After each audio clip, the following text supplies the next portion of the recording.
Hello guys, आपको मैं एक कहानी सुनाती हूँ जो मतलब पहले ज़माने में होते थे। दिखाती हूँ मैं आपकी किसकी कहानी सुना रही हूँ मतलब।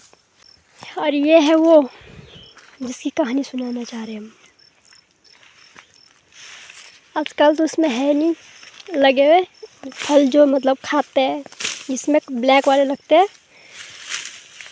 और एक दूसरा है, उसमें दिख नहीं रहा होगा, ये इस वाले में लगते हैं ऑरेंज वाले, इसको भी खाते हैं। अभी तो लग नहीं रखे फ़िलहाल, लगेंगे बाद में।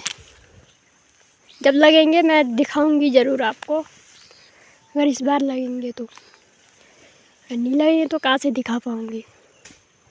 बहुत हेला गर्दै तीन दुईटालाई दुई भाइ थिए अरे। त्यहाँबाट गएर कहीँ अन्त जग्गा, त्यसको बादमा ती काम गरेर खान्थे गरे। खाने पुरा हुन्न थियो गरे, जङ्गलमा गयो के खान्थे। तब गए त्यहाँबाट काम गरेर खान्थे। तब एक दिन त्यस्तो गर्दा गर्दा त्यसको बहिनी बहुत दूर गई गरे, हराइगई गरे। त्यसको भाइ हो कि दाइ हो, कहीँ गयो अन्त भाइ र काममा। तब डेरामा आउँदाखेरि भेटिन गरे। तब गएर खोज्न एउटा ऊ बनायो गरे, मादल बनायो गरे। हिँड्दै हिँड्दै गयो गरे, मादल बनायो। भेगुता भेट्यो गरे। त्यो बाटो तल बाटो माथि गर्दै त्यहाँ हिँड्थ्यो गरे त्यो भेगुता।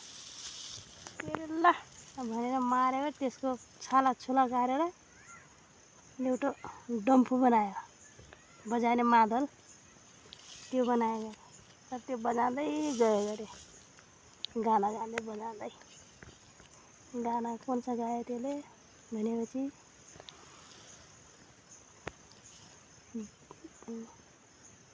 भेगुताको छाला गाडी डम्फु मोरमला, हाम्रो दिदी सन्केचरी कहाँ भेटौँला भन्दै गयो गाना गाँदै। त्यो त्यसको बादमा गाना गाँदै गयो गयो गयो बाटोमा ऊ भेट्यो गरे, एउटा काफलको रुख भनौँ न, यस्तो काफल पेर।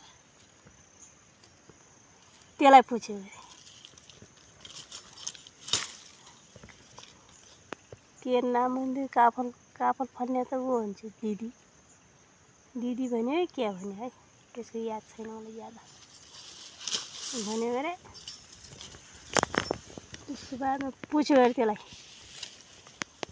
काफल दाइ भन्यो कि काफल दिदी भन्यो है, त्यो त याद छैन मलाई। त पुछ्यो गरे, देख्न त देखेँ मैले, मलाई टिपेर खाइ, मैले रोक्ने कोसिस गरेँ भनेर छुट्किएर गयो कि। अनि भइनँ भने अझ त्यसको बाल भी मेरो हातमा। तब गए तिनीहरू, तब गए कहाँ, त्यो गयो उसको बादमा, यो त मेरो बहिनीको बाल हो भनेर। तब गयो अघि, बहुत दूर गयो उसको बादमा। त्यहाँबाट हिँड्दै हिँड्दै तब भेट्यो एउटा पेर बाटोमा। तब त्यसलाई पुछ्यो, मेरो बहिनी देख्थी छैन? तेरो बहिनी देख्यो होला, यहाँ आफ्नै त सास कसले यो सम्हाल्ने कसले मुस्किल भएछ, तेरो बहिनी हेरौँला भन्थ्यो। तब त्यहाँबाट त्यसलाई श्राप दियो फेरि, त मेरो बहिनी नहेर्ने नदेख्ने नभन्ने, तँलाई श्राप दिन्छु भनेर श्राप दियो अरे। ल तँलाई मनुष्यले काट्यो लवन बिचबाट, यही तँलाई श्राप भयो। गयो त्यहाँबाट त्यसलाई श्राप दिएर फेरि जाँदा जाँदा गयो अरे एउटा बाटोमा, फेरि ऊ भेट्यो गरे। तब भेट्यो एउटा बाटोमा केलाको पेर। तब त्यसलाई पुछ्यो, त्यसले पनि भन्न, यहाँ आफ्नो लाफरका झुपरका त कसले हेरिदियोस्, तेरो बहिनी हेरौँला म भनेर त्यसलाई पनि श्राप दियो गरे। तँलाई मनुष्यले खाउने एक बेते होस्, त्यो बार नफलेस् भनेर त्यो श्राप दियो गरे। त्यहाँबाट गयो गरे त्यो श्राप दिएर। जाँदा जाँदा जाँदा बाटोमा एउटा ऊ भेट्यो गरे फेरि, भनेपछि एउटा बाँसको पेर। त्यसलाई पुछ्यो, त्यसले भन्यो गरे, हाँ यहाँ छु यहीँ पछि त्यहाँ घर थियो अरे त्यहाँ बस्थेँ त्यो घरमा गयो अरे त्यहाँ भेटी गरे त्यो त उसले लगेर किडन्याप गरेर मान्छे त्यहाँ गएर त्यहाँ बसेर अरे तिनीहरू कुछ दिनको बाद बसे त्यहाँबाट फेरि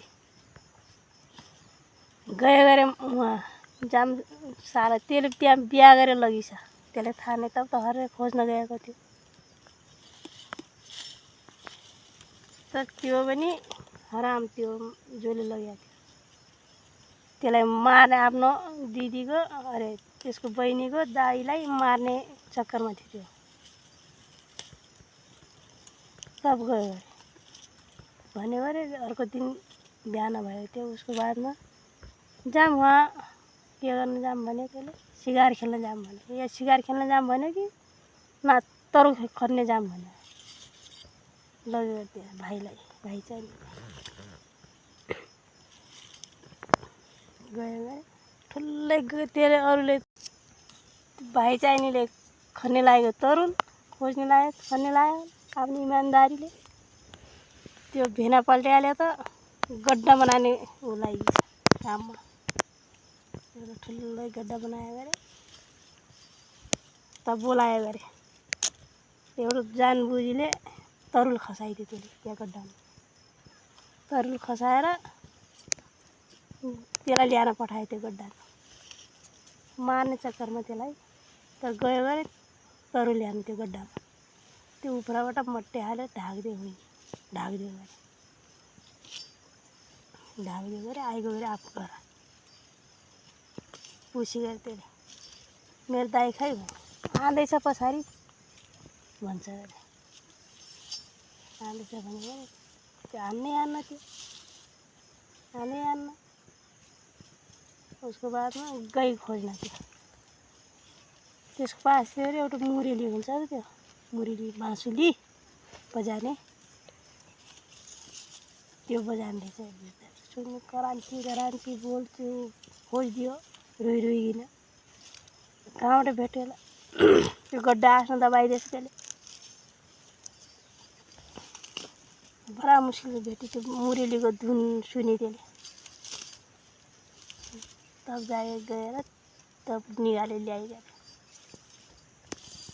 त्यहाँबाट गएर फेरि अर्को दिन गयो गरे फेरि दुईवटा सिकार खेल्नेको लागि माछा मार्नेको लागि गएर माछा मार्न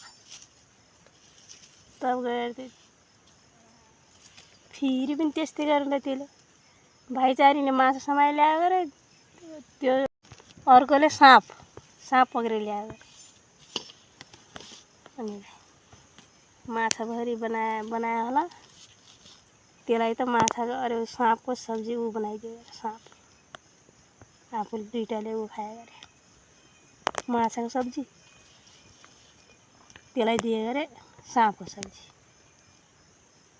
त्यो बहिनी चाहिनेले के गरेछ अनि यो बना भनेर पिट्दो हेला गर्दो त्यसले पनि धम्काए गरिन ऊ गराइदियो बनाइदियो अरे बादमा दिने बेला आफू घरलाई माछा हाल्यो त्यसलाई ऊ हालिदियो अरे हाले जस्तो गरी त्यो त फालिदिन्थ्यो त्यसले लुगाएर बनाइदिएको छु भने दिइदियो भने खिला भने तर त्यसले लुगाएको थियो त्यो साँप चाहिँलाई फालिदिएर त्यो सब्जी लुगाएको थियो त्यसलाई अलग त्यो दिइगयो लुगाएर तब बाँचे हामी तिनीहरू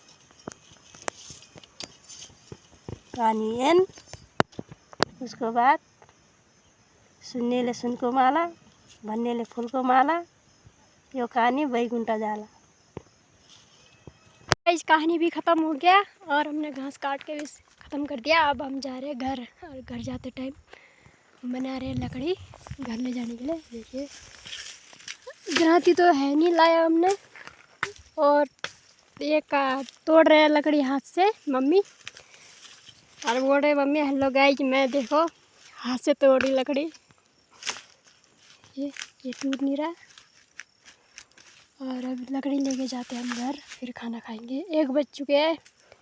सुबह आए थे हम 9 बजे।